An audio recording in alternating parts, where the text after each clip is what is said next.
Caps for Sale, a tale of a peddler, some monkeys, and their monkey business. Once there was a peddler who sold caps, but he was not like an ordinary peddler carrying his wares on his back. He carried them on top of his head. First he had on his own checked cap, then a bunch of gray caps, then a bunch of brown caps, then a bunch of blue caps, and on the very top a bunch of red caps. He walked up and down the streets, holding himself very straight so as not to upset his caps. As he went along, he called, "Caps! Caps for sale! 50 cents a cap! Caps for sale! 50 cents a cap!" One morning he couldn't sell any caps. He walked up the street, and he walked down the street, calling, "Caps! Caps for sale! 50 cents a cap!" But nobody wanted any caps that morning. Nobody wanted even a red cap.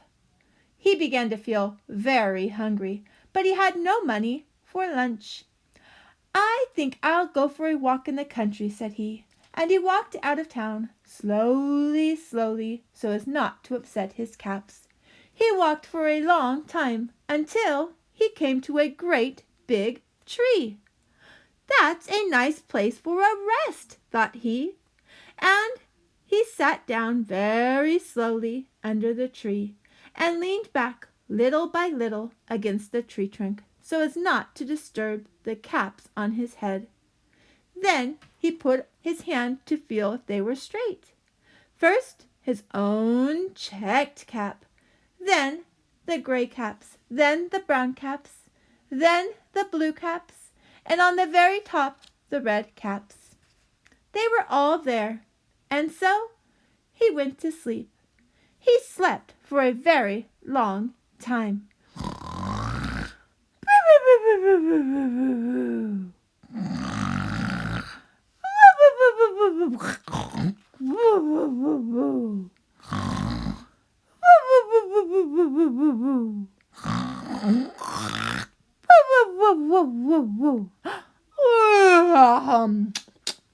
When he woke up, he felt refreshed and rested.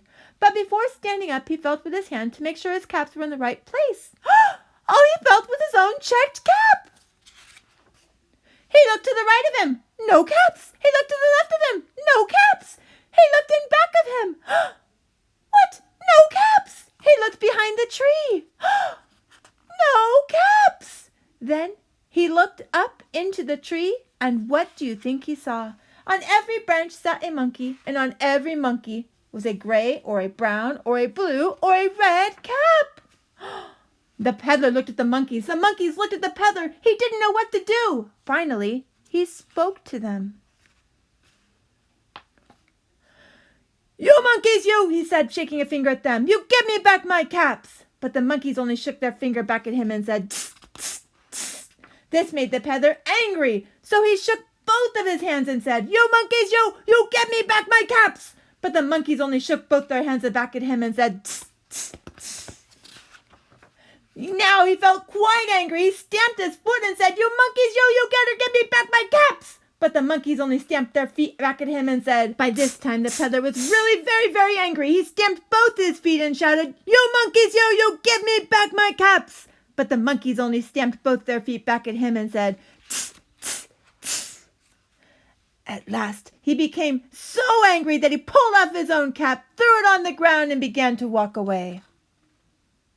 But then each monkey pulled off his cap, and all the gray caps, all the brown caps, all the blue caps, all the red caps came flying down out of the tree.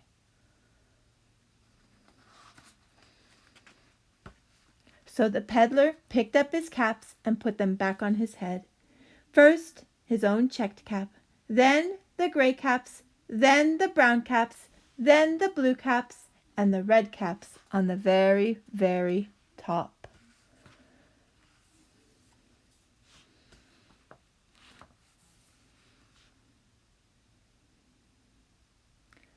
And slowly, slowly, he walked back to town, calling, "Caps for sale, 50 cents a cap! Caps for sale, 50 cents a cap!"